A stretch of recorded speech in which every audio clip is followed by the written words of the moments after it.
film sucks. Indie film sucks. It's the Indie Film Sucks podcast. Yeah.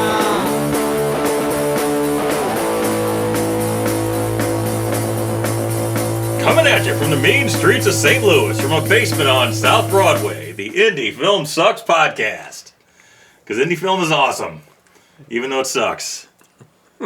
And tonight we have a special guest, Mr. Mando Franco. Mando. So, Mando, we got to ask you the famous question. Now, 21 times we've asked this question. What's your suck? Where do I start? All right, damn. I mean, I can remember we got hired to shoot a film in New Orleans back in 2009. These guys were like, hey, you're going to shoot a feature horror movie.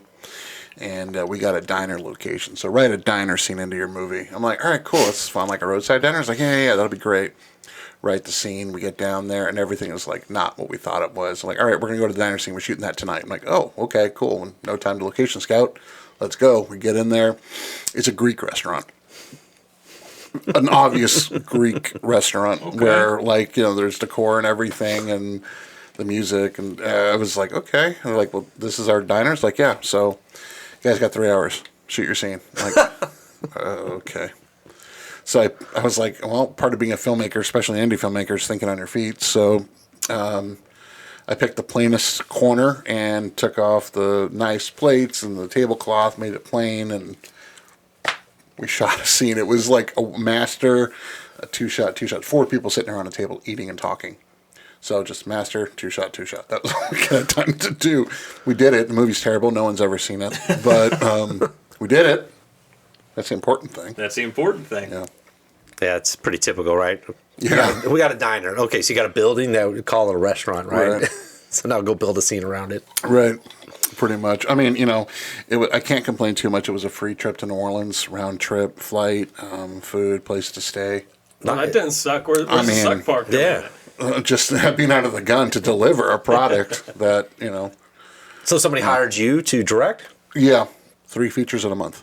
Oh, wow. So that's why it's like, okay, shoot a restaurant scene in a day. 3 feature films in a month? Yeah. Holy cow. Yeah, and while we were down there, like the first week, I was writing what was going to be the third one.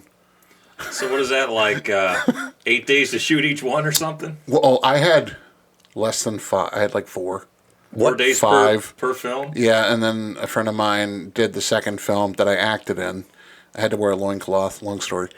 And and he had 10 days.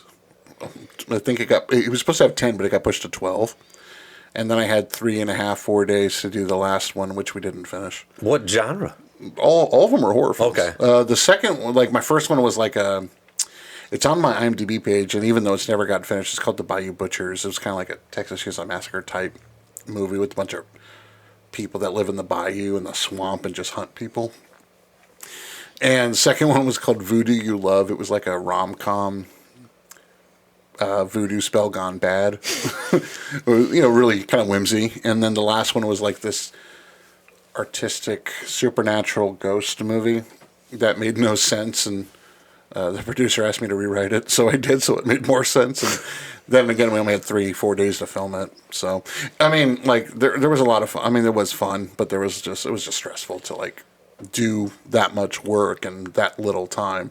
And that included hiring a makeup artist. We hired this guy who is still in New Orleans and still making a name for himself. He's pretty big. If you go and do a production down in New Orleans, this is probably the guy you're going to end up hiring to do your makeup effects.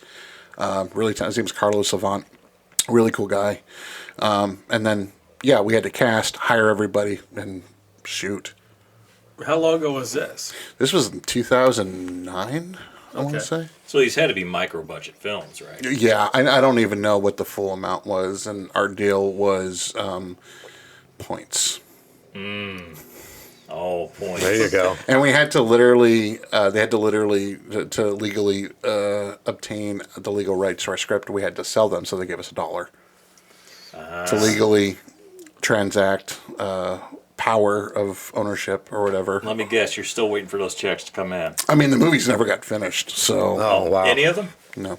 That's a shame. I mean, yeah, I think Voodoo You Love is probably the closest one because it had the most time, and there was even some pickup shoots here. I mean, not here, but in LA.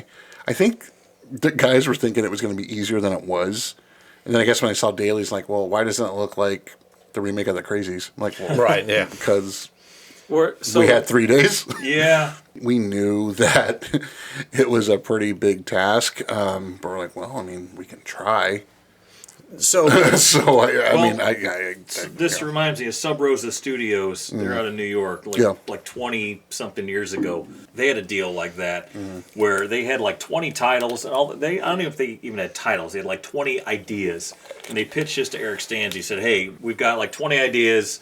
Can you crank these out just as fast as humanly possible?" 20 of them? Something like that. He shot a few of them and he farmed out a bunch to a number of people, and they were kind of like that no budget, turn and burn, make me a movie, based on this line of an idea. Yeah. And a bunch of those got made, but yeah, they were like, cranked out, I don't know about 4 days, but like a couple of weeks. It's possible, but with that level of speed and lack of budget or whatever, I Yeah. mean, you're going to get something. It's going to Yeah. look like a home movie, but Eric's talented, so I mean, I'm sure it looked like awesome. It looked like something really good. But Yeah, I think he did like 1 or 2 of them, and then a bunch of people I know did them, and I was given the opportunity to do one. I was like, I passed, and I wish I would have.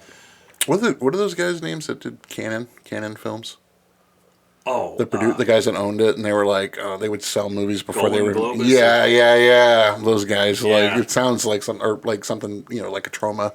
Yeah. Even like, oh, we'll just make these. fast. I and mean, it cheap. sounds like fun. I mean, don't get me wrong. I love just shooting shit and just, with no real goal in mind because it's fun. It makes me feel like I'm in high school again.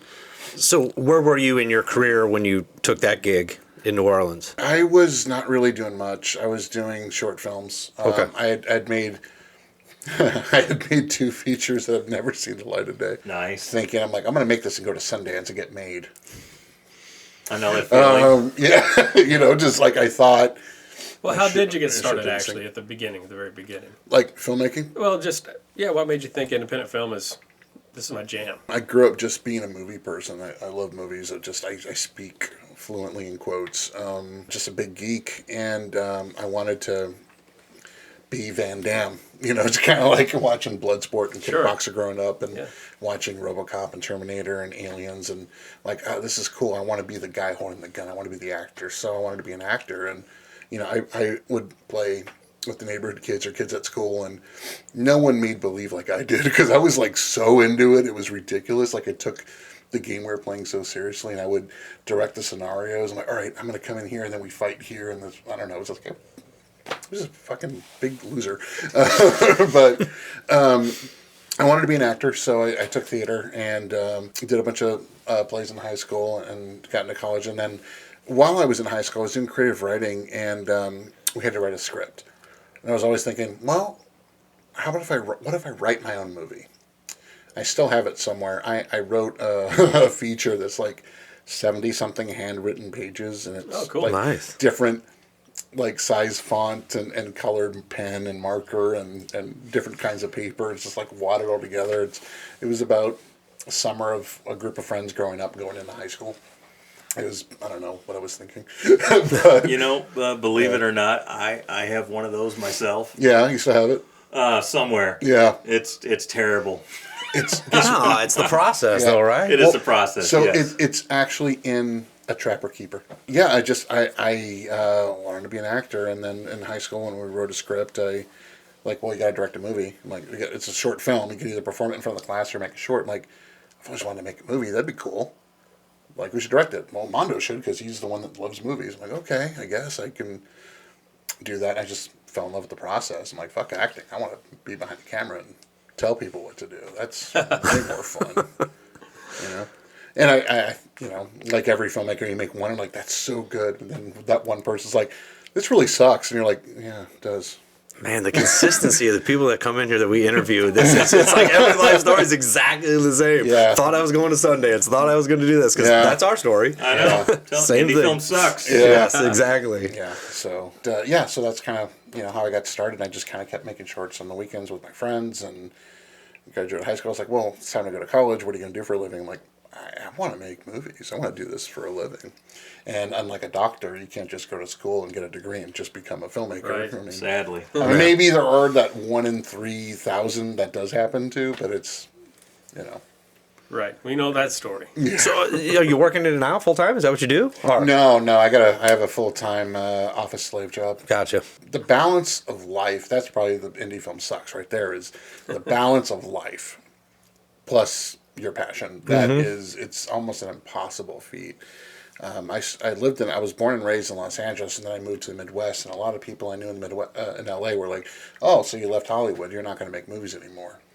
You can't make movies if you're not in You're Hollywood. not serious now. Well, it's like, well, and I believed it. Because I was out here and I didn't make anything for like 3 or 4 years, like almost 4 years. I'm like, yeah, I guess I'm done. I met my wife in LA. She's from Belleville. We moved out here, and I'm like, well, I had a good run. It was fun. I did some cool shit. It's over. But then I couldn't let it go. No, because as you know, yeah, exactly. It's in the DNA, and I couldn't let it go. So I knew absolutely no one coming out here. So I just started on Facebook groups, found a local theater, found some actors, and climbed my way into people, to person, to made something, and then there you go. Well, that's the thing about filmmaking. Definitely in this day and age, is we're not beholden to L.A. anymore. You don't have to go to Hollywood to make movies. Right. There's that premonition that you have to. That's not true. And I mean, if you want to work the studio system, maybe to make a film and just be an independent artist, I mean, you could do that anywhere. Yeah. Look at the Skinamarink guys. Those guys were in Canada, right? Yeah. Yeah. So what about, I saw your IMDb page about you did some TV stuff, some series. I did a web series called 813. It's a zombie web series, and then after our first couple episodes, we got picked up by Machinima. I don't know if they're still around or not, but we did. It was kind of like in 2011, 2010 when the web series thing started kind of happening. Where was that filmed at then? That was in LA. Okay. That was in Burbank, North Hollywood area.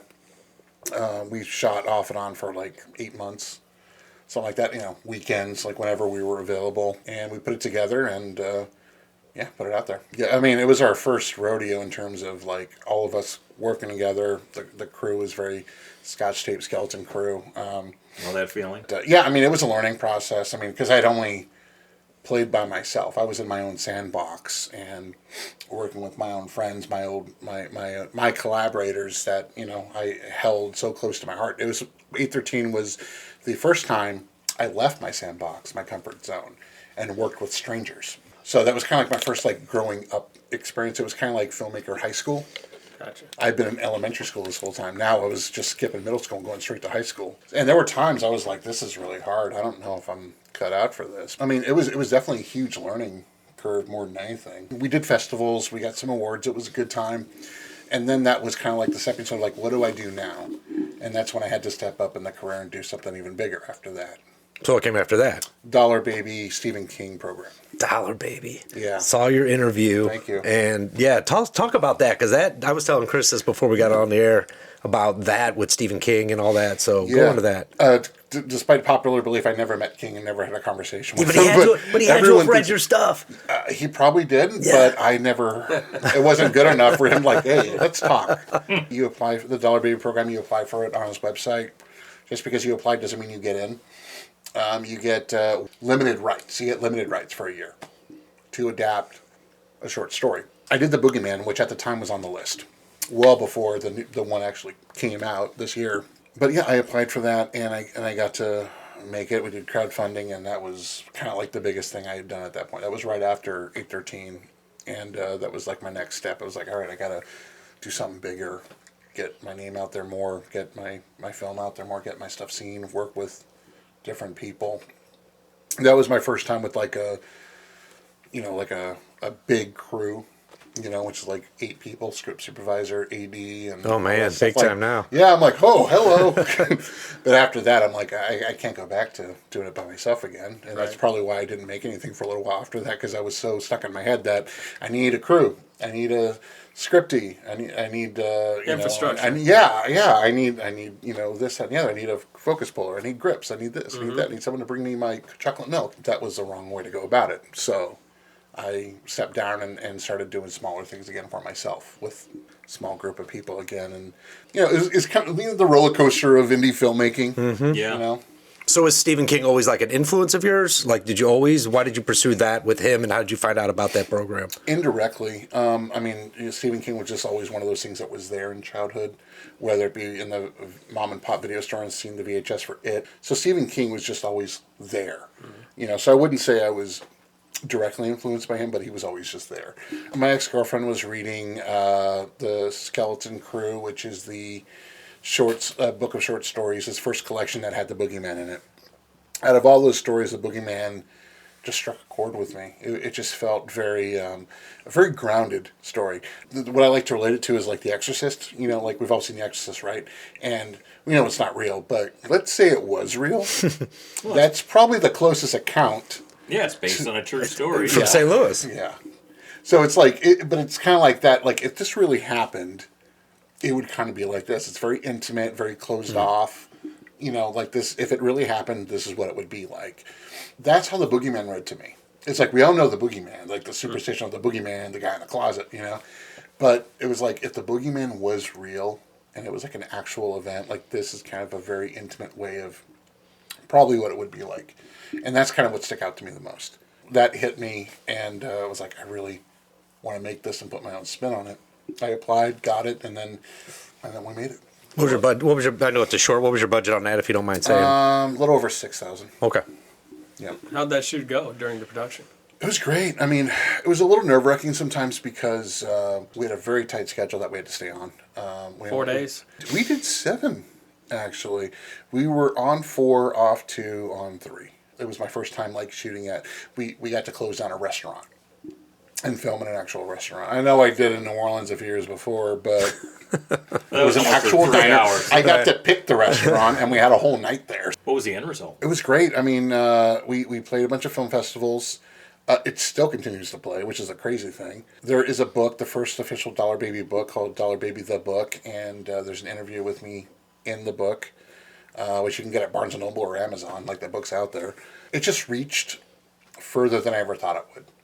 You know, and over 10 years later, we're still getting mileage on it, which is the craziest thing. So where can we see that?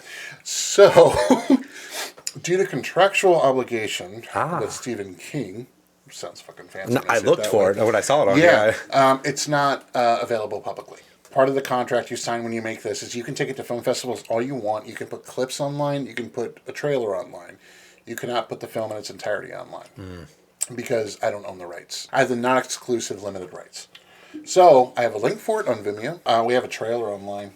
That's about it. No, I saw that and I was trying to see the whole thing. And I will tell you one of the coolest things. There was a big film festival at LA Comic-Con just with Dollar Babies playing, and the guy that moderated it was Joe Bob Briggs. My segment of our panel at the con, for some reason, was taken down. There were 2 parts, and for some reason the first panel was taken down. It was me and 4 other filmmakers. For some reason that one got taken down. But Joe Bob's introduction of the Boogeyman is still on YouTube. Oh, nice. And it's pretty cool. I'm like, fucking Joe Bob Briggs said my name and talked about my movie. It was kind of cool. You know, it was like, that's what I said. Like, when I thought I had to hang it up, I'm like, well, I've done some cool shit. Over the years, you know, you have your ebbs and flows like you spoke of earlier, you know. You get a gig and you don't get a gig and you get a gig, and just those little things just keep on keeping you in. Yeah. You know, which is good because at least, you know, you're got some type of value to yourself, and then having other people think the same way, then that keeps you moving forward. What sucks is, and this is the other indie film suck, is... Nice, man. You were just bringing it to me. Let's talk about the suck. The water bottle tour. You know, when you make something and people see it, they want to talk to you about maybe hiring you for a project, whether it be indie or a little bit bigger of a budget. We haven't had that, have we? Yeah, when's that happen? I didn't go to any big cities, but I had smaller meetings with some independent people, and some smaller. Like it wasn't like I wasn't going to Universal or Warner Brothers or anything, but there were people like, "Hey, we saw Boogeyman and want to talk to you about this." I work over at Fox or something like the smaller division of Fox. We always need people for the horror market. I'm like, okay, cool, and never heard back. They would talk, and then I never hear anything. Yeah. And someone's like, "Hey, I like I liked Boogeyman. Do you have a script or anything?" I'm like, "I do, for something else. Here you go." Like, great. We're gonna take it over to Lionsgate. I'm like, oh, okay, cool. Never heard back. So it's like there were a lot, and then there were like kind of offers too of like, hey, we're gonna do this dark comedy drama, and he was like, do you want to write it? I'm like, we'll pay you. I'm like, I'm down. Never heard anything back after that. So there's a lot of that kind of stuff where it's like people would show interest, but then nothing would happen. Yeah. So I'm like, okay, so I think everyone we've interviewed, and us included, we've all had that almost moment where someone's like, "Hey, I'd like to talk to you about blah blah blah," and then nothing comes of it. Yeah, I made the mistake of like when this kind of stuff would happen, I put something like, "Hey guys, something really cool might happen. Stay tuned," and Facebook or MySpace or whatever. I'm like, something cool might happen. And someone's like, "So what happened?" I'm like, nothing. Yeah, but we always talk about that's part of the process, right? Yeah. The growing experience. It is. So I think that has to happen. So I what that rarely get is. excited anymore for anything. I mean, Right. like, oh, that could be cool, but I'm gonna not get excited Till like the Not third at all. meeting. First No, meeting. I got to be on set the first day. Yeah. Even then, Check there's cleared. that. Yeah, There's that that. check's got to clear. Yeah, even then there's that being on set the first day, it's like you're getting shut down tomorrow. I mean, that kind of thing. It's happened. I did a pilot for a web series that we never finished filming because that exact thing happened. The person that wrote the checks was like, you know what, never mind. Yeah. That does suck. Yeah, It happens a lot. yeah. But So- hey, at least we're still getting validated. That's why it's kind of cool to be like do your own thing. Like you want to make your own film, your own project on your own terms with your people, and then maybe you crowdfund. You try to do your own thing, so you can somewhat control the outcome. Well, yeah, nobody can take it away from you. Right. Nobody can Right. shut you down. Right. You also want people to see that this is what you can do and not be on like somebody else's like Stephen King, right? Do you feel like Stephen King because it was Boogeyman and that? It obviously justified your talent. But do you think that Stephen King name drove more people towards you? I mean, it definitely did open some doors I didn't know were even out there. I mean, and when I say that, I don't mean like financially, because I wasn't allowed to make money off it. That's another part of the contract. I can't profit. Yeah, that's From- my whole thing with fan films, which I've never done a fan film. Yeah. There's some amazing ones. Wyatt did a really great Was it the Batman Dark Knight one. Rises? Yeah. Yeah. But it's like, it's not yours, and you can't do anything Yeah. with it, and you can't sell it, and you can't monetize it. And I know it's also about making art, and it's a fan film, so you're doing it because you love the material. But it's like, if I'm going to spend all that time, money, energy, and effort, I want it to be mine. Yeah, but they're probably also Yeah. thinking about, this is a way to get eyeballs on me. It is. Yeah. Yeah, I mean, it's a career step, I guess. It could definitely showcase you. I mean, that's kind of the upside of doing a Right. fan film. There's a built-in audience with certain hashtags on YouTube or Twitter or whatever. You're going to get hits, guaranteed. There's someone out here that made a Superman fan film. Donald Callahan. Yeah. Yeah. So I mean, it's got like I don't know how many months it got, like 1 million views. Yeah, it's good. He's So, a good dude, too. Yeah, so I mean, like, yeah, it'll showcase your, what you got, but it doesn't always equal a win. Like 'cause sometimes, I don't really know. Maybe 1 or 2 stories of those short films that go viral and they get like a 3-picture deal or something. There's like a handful of those. Yeah. Are there? I didn't even know. I that. mean, yeah, like David Sandberg who did Shazam. I mean, Oh, yeah. Oh, his that first came from movie that? was Lights Out. And he Yep. made that short film that Yep. was Lights Out, and then they made a feature. Mama, same thing. Guillermo del Toro saw it at a film festival and picked it up. Andrew Bichetti, he did The Flash recently. Did the It Chapter 1 and 2. So there are a few. There's a few, but again, that's like think about all the short films. Oh my out there. God. It's Yeah. Think inundated. about all Yeah, the people. just millions. Even That's the it. things that go viral don't always equal success. What kind of conversations they're having what doesn't come to fruition? Right. Yeah. So I mean, or same thing. Like Boogeyman did not go viral in any way, any stretch of the imagination. It played decently at festivals and had a couple conversations. That's the most that happened with it. But I mean, my movie got introduced by Joe Bob Briggs. I ended up in a book. I mean, it's not bad. I have no complaints about the success. I mean, obviously it would have been cooler if more happened, but I'm really happy with what did happen. So that was 2013. According to your bio here, 2015 is your next project. Did you go on a 2-year tour with the Boogeyman, or did you do anything in between? that was touring with the Boogeyman, but also a little bit of, I'm too cool to do things on my own now. I need a full crew now because I made a Stephen King short film. My shit doesn't stink. And so it's part of that. And then it was just like, well, no one's knocking on my door. I need to make something. I need to quit being an asshole, and I need to make something. I never burned any bridges or was a dick to anybody. I was still tight with all my friends and all my collaborators. It was just, in my mind, I was like, I need more. I need to do more. I've stepped up. I need to keep stepping up. I can't take a step back down. I wasted a lot of time just thinking something was going to happen, and nothing ever did. But then once I jumped back in, I got really passionate again, and then right after that, that's when I left LA, and that's when the other giant gap happened. But I think it's good that you experienced that you thought it was going to go one way, and then nothing happened, and then you kind of got that cold water in the face reality check, and some people don't get that. Some people luck out and move on to the next thing, and they never have that reality check, which I think would prevent you later on from crashing and burning. Yeah, and there are a lot of people that live in that unfortunate denial of thinking something's going to happen, but and they're just insistent on waiting or thinking, I have a script, it's a really good script, I'm just waiting for the money. Like someone's going to hand, I didn't know that was a thing where people just hand you money. I haven't experienced that yet. No, but money without experience equals, That's the other thing, dude. There's people that just they've done two things. There are people with some balls, man. They get up on Indiegogo or GoFundMe or whatever. I'm going to make my movie. I'm asking for $150,000. But how many credits do you have? Oh, none. But everyone says I'm really good. I've seen that. Bro, you... All right. The passion project. That's the lack of the cold water in the face that we're talking about. You see, I don't... Even now, with the little tiny bit of shit I've done, I don't have the fucking confidence to ask for $100,000.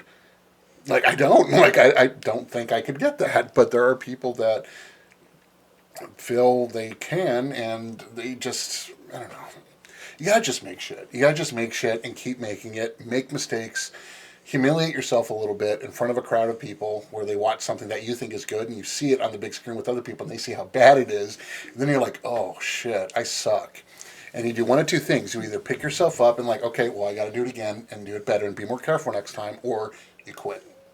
Or you don't even learn. And you're that crowd didn't know what they were watching. They didn't understand it. They don't get my art that's in front of them. So fuck them. I'm going to keep doing my thing because I'm edgy and I'm cool.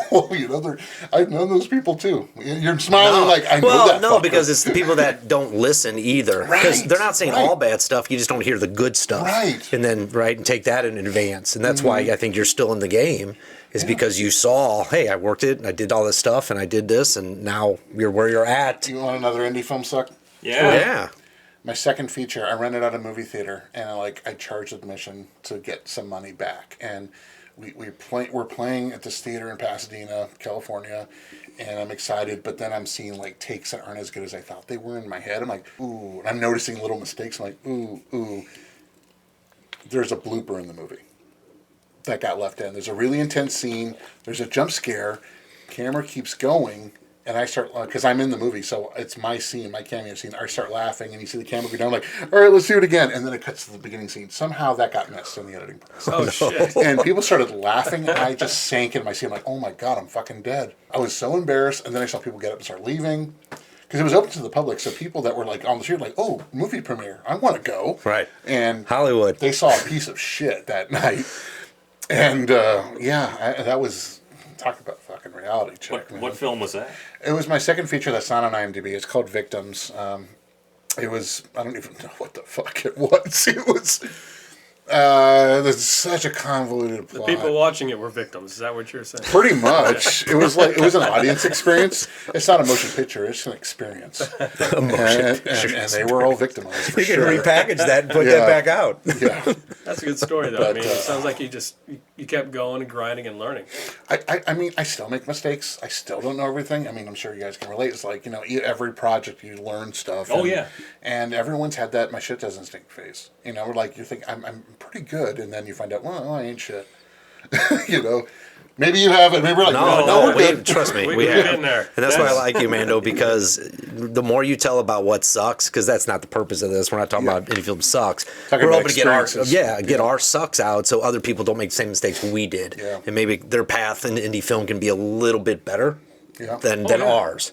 Oh yeah. So that's. I thought that after my first feature, Amphetamine, and we had this blowout premiere, and I thought, I'm straight to Hollywood, baby. This is going to go to Sundance. I sent it to all the big festivals, and I'm a feature film director. Got rejected everywhere. One of the criticisms, which I'm very fond of, is this guy Richard Tarr. I'm not even sure if he's still alive. Is in 2003 when it premiered, he said, "Best film of the year 2003, Return of the King. Worst film of the year 2003, Amphetamine." Yes. Hey, you got signaled out. So you took this break. Yeah. Okay, for a couple years, kind of went on your tour, learned it, got the cold water in your face, and then I see some hair raising, another TV series. Is that a web? Yeah. That was that's on YouTube. It was my own attempt at making my version of Tales from the Crypt / Twilight Zone. I wanted to shoot some really creepy stuff that had no budget. It was a very tiny little web series. Not a lot of people really saw it. The first episode has legit really good scare. The thing I learned about these is I didn't plan them very well. Mm-hmm. Everyone did great. My DP, my editors, my composer, like the actors, everyone was great. I kind of failed in terms of the planning. That was my bad. It was because I was just, again, thinking, it's not gonna be very much. It's no budget.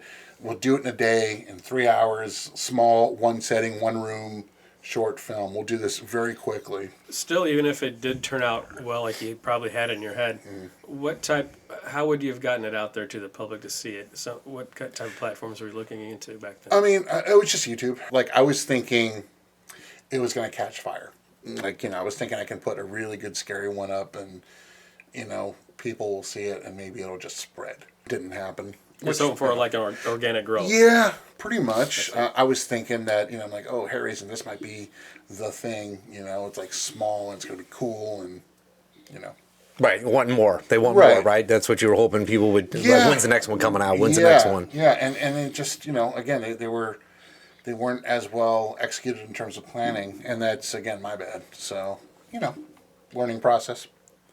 So did you take another long break after this? Or is there something in between this 2016, 2020 gap? I was at that point where I'm like, I don't know if I'm going to make anything anymore. Like, maybe this isn't for me. I'm starting to think that. When did you get married and all this and have your kid? How old? So the kid was born in 17. Okay. But I left LA end of 15, early 16, and came out here to Midwest. It's your first time out in the Midwest? Mm-hmm. Yeah, born and raised California. I didn't really live anywhere else except for New Orleans for like the month and change I was down there. Otherwise, I'd never spent that much time anywhere. What do you think? You guys got Dunkin' Donuts.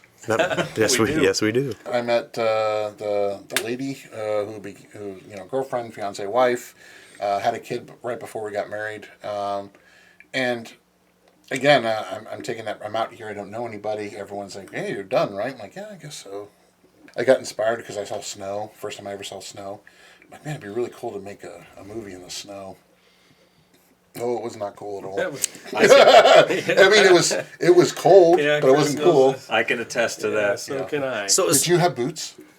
Yes. Because I didn't. Oh no. I was wearing sneakers standing in the snow. Oh no. And I was like, because I was thinking like, I can walk on the snow, it's fine. It's but real when pretty. you're standing in it, for hours, for 10, 11 hours, and it's like 24 degrees. I kept asking people, I'm like, hey, when does frostbite kick in? Because I was like, I can't feel my feet. Like, my feet were literally numb.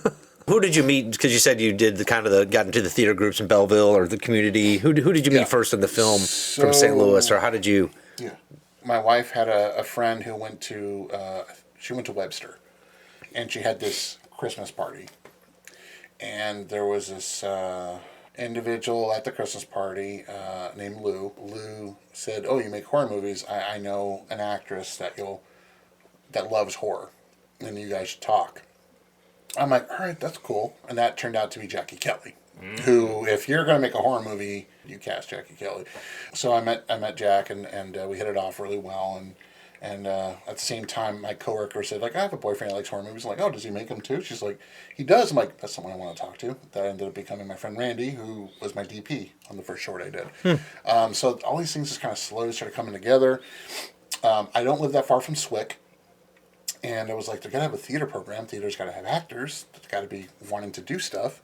So I started putting stuff out and checking out their group pages, kind of, seeing what, like they were casting plays. I'm like, oh, this might be a good place to go and meet actors. So I kind of started doing that and slowly just meeting people that way, or just on the St. Louis film. Does it Metro East filmmaker page? There's probably a page for everything, Yeah, so I don't everything in St. Louis. discount you there. Yeah, there's like film everything in St. Louis. There's a bunch of those pages. Yep. I met another actor I met two actors through that I ended up casting in the first short. And yeah, it just kind of kept going. It just kind of kept expanding and growing.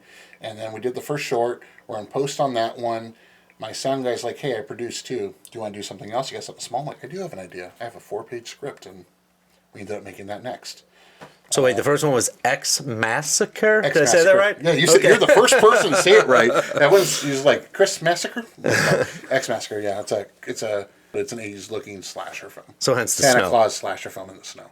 Oh, cool. And where could you see that one at? That is on. That's on YouTube. We got. It was really cool. We got picked up by Joe Blow / Everyone in the Head as one of their exclusives. And there's an article, and they put it out on their YouTube page. Oh, nice. So I was like, "Woo, cool!" And then I made another one right after that, and I was like, Jackie, do you want to do something else?" She's like, "I'm down." And made another movie with her, and bigger crew, and more techie kind of movie. I've never been one for visual effects because I've never known how to really work with them or work around them. Again, I'm very much like, have a camera, practical everything. But it was the first time I really got to play with special effects and lighting and do some really cool shit, and that was Death Scene, which was a metric ton of fun. Yeah, how long are your shorts normally? X Massacre is 12 minutes. Death Scene is 6 and change. Yeah, because the Boogeyman was a little bit long, right? That was like 35, Boogeyman you was said? pushing 30 minutes. Yeah. Yeah. First cut was like 40, and then we cut it down to like 28, but then it felt bare. So then we bumped it back up to like 30-ish, and then it felt right. Nice. So now you're leading into Reaper Road. Talk about that one a little bit. Reaper Road is something I've been working on for a while. My wife planted the seed in my head of what if these two women were in a car driving, they just ended up on an off-road, and they're a back road, and they're in the woods, and the road never ended. Basically like driving through Silent Hill, or driving through like the woods in Evil Dead. And most of the movie's set inside the car. So a very character-driven, very dialogue-heavy, intimate horror film. Not found footage, but feels found footage because it's so intimate in the car with the two characters. Kind of suspenseful, I'd imagine. Yeah. So that's Reaper Road. We've shot a little more than half of it. We shot all the interior dialogue scenes. Jackie Kelly is one of the leads. Now we're going to crowdfund. We're prepping the campaign now. We'll probably launch it tail end of September into October, and then we're going to finish shooting in November. Now, is that a feature? That's a feature. Okay. It was written as a short originally, but I'm like, man, I could really, there's so much more I want to do with this. So I ended up expanding it into a feature. When you say two people in a car going down a road, every time we go on a float trip and we're down that rocky road, I go, this is how horror movies start, right? And sure enough, here you're making one, and I'm sure these girls talk about that, right? There's jokes about unsolved mysteries and things right, yeah. in it. So, yeah. Who's the other actress? Joanna Fabrichet. Oh, I know her. You know her? We just did something with her. She I love Jo. She was in a commercial shoot that I did. Oh, right on. Yeah. Okay. And she just got back from Italy, I guess, or did some work over there. That's part of the reason we're shooting in November, because she's always in another country doing something. Yeah. She travels like almost year round doing film, theater, dance, singing, doing everything. It took me forever to find the right person, and I met Jo, casted her, loved her immediately, did a chemistry read with her and Jackie, and they just killed it. Man, that's going to be awesome. Can't wait for that. Yeah, I'm so fucking I was like excited. Just watching the two of them is just so much fun. And you're shooting the rest of that this November? Yeah. Okay, great. Yeah, we're gonna. I mean, we did all the interior stuff. We got to go out into the woods now and do some practical creature effects, some visual effects gags, lots of fog, some tree demons, and all kinds of cool shit. All right. Yeah. Well, good luck with that. Thank you. I'm really excited. Sounds fun. Between all this, I got 2 shorts that are, one's done. The other one we're at the tail end of post. It's called Bruja. Okay. Bruja is Spanish for witch, and it's about a FBI profiler that's evaluating a murder suspect that may or may not be a 600-year-old witch Interesting. from Mexico. All right. Let's put a little of my culture in there. Got some layers in that one. Yeah, it's kind of my love letter to Silence of the Lambs. You got anything else in the pipeline that you're writing, or is your hopper pretty full, or are you just kind of? I mean, that's enough. I agree, but I'm always writing something. Well, what's your Much plans more for your stuff. feature after you have it wrapped up? What's your idea? Festivals and seeking distribution. Like, what's your thoughts on distribution now? What do you like? What is your experience with it? What is? I have no direct experience with it from people I know that have gotten distribution. I mean, I don't want to say this wrong, but it feels like there are more options to get movies out there now because every streaming service is looking for content. Some people self-distribute and they get it on Tubi or Prime. I don't think you can get it on Prime as easily anymore. At one time you could. I don't think you can anymore. I mean, I'm just all about getting it out there so people could see it. I see. And the plan is to use that as leverage. Like, hey, I made this, and I want to make something else. Right. Wanna Stepping help? stone. You want to help? Yeah, that's basically the plan for it. Well, most distributors will tell you all sorts of things up front, like, oh, we want to partner, we want to do this, we're Yeah. going to go places. Then take your film, and you won't see a dime. Yeah. Or if you do, it's pennies. Yeah. Points. Points. Points. Well, it sounds like you're more interested in getting it out there than making money off of it anyway. Yeah, no, that's kind of where I'm at. I mean, realistically, it would be cool to make it on the big screen. Obviously, that's the dream, right? But the way it is now, it's just, as much as I love going to the movies and I'm a moviegoer, theater chains are just not, you got to be a $100 million movie to get on the big screen lately. But, streaming is kind of where it's at, and I'm okay with that. I mean, if I can get something on Shudder, Oh yeah. that's like, Right. Yeah. that's the fucking Mount Olympus for me. There we go. Yeah. Yeah. That's not I'd an be impossible thrilled. dream, I don't think. No, it's something I would love to happen. I mean, if it doesn't, if it gets out there, I'll be happy. Period. Whether it be Tubi or Prime, Hulu, whatever, Screenbox. I mean, there's options now, which is really cool. Well, that's awesome. Hey, 2 things I got here. Trademark films are usually shot in black and white. Is that still true? Or is that old I news? gotta update that. Yeah. Yeah. I mean, Sorry. look, I'm obsessed with black and white. Black and white's really cool. I wish there would be more films in black and white, but they don't sell very much apparently. But But the genre pulls it. I love. Yeah. I love black and white. But yeah, for a while I wanted to do everything in black and white. And then my goal is to make those little hairs on your arms stand up straight up. Is that still your goal? Yeah, that'll never change.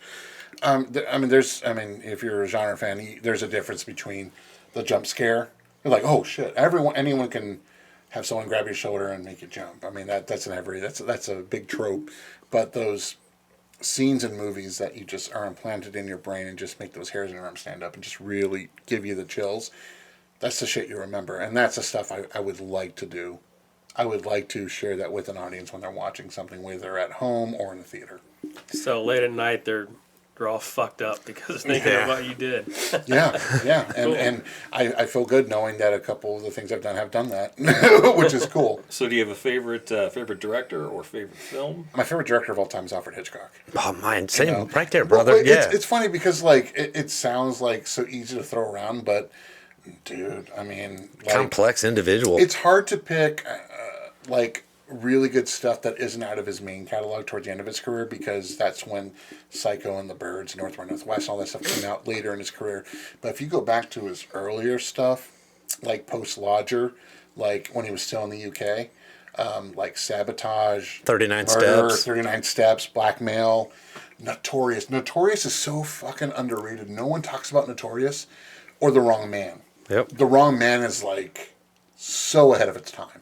Yeah. You know? No, I'm a huge Hitchcock fan. Favorite movie, Batman '89.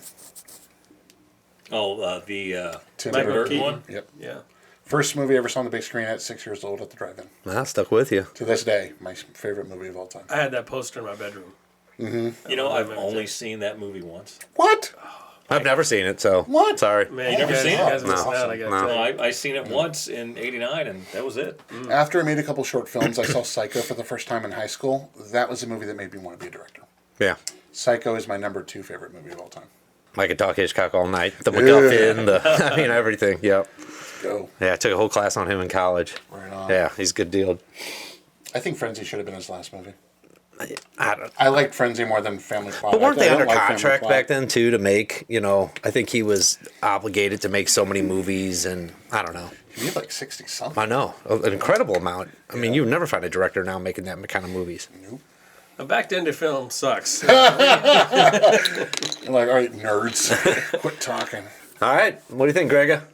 Was it that time? I don't know. I just. What do you want to talk about, Mando? Anything else you want to put out there before we wrap everything up? If you're into horror films and you're in the St. Louis area, check out Hysteria Fest. That's it's the second year for the horror festival in St. Louis. It's ran by Paul Hibbard. And if you're not in St. Louis and you're a horror filmmaker, submit your stuff to Hysteria Fest. I think it's already closed for this year, but I'm just definitely going to do it again next year. When's that go off? Mid-October? Tickets are on sale now. I know that for the festival. Badges are available. But Hibbard's a great filmmaker. He's doing a lot for like the horror community in St. Louis. He's just Okay. kind of starting it off. So that's a really cool festival. Jackie Kelly is a great actress. Hire her. Eric Stanzi, is awesome. Yeah. Hire him. I'm trying to think of all the people I can name drop that are awesome. Jake D'Annunzio does great visual effects. I can go on and on. It's your time. Hey man, thanks for coming out here. Thank you for having me. Yeah, I really thanks for appreciate coming it. out. I love anyone that'll listen to me bullshit. So Well, I guess it's time to talk about what we always talk about, What's that, Chris? which that would be the highs, the lows, and the in-betweens of true independent filmmaking on the Indie Film Sucks podcast, brought to you by 88mm Productions, on all the social stuff, Facebook, Instagram, Don't like us. YouTube, blah. Don't like, don't subscribe. For God's sake, don't subscribe. Hit the music. Peace. Good night. Indie film sucks. Indie film sucks. It's the Indie Film Sucks podcast. Yeah.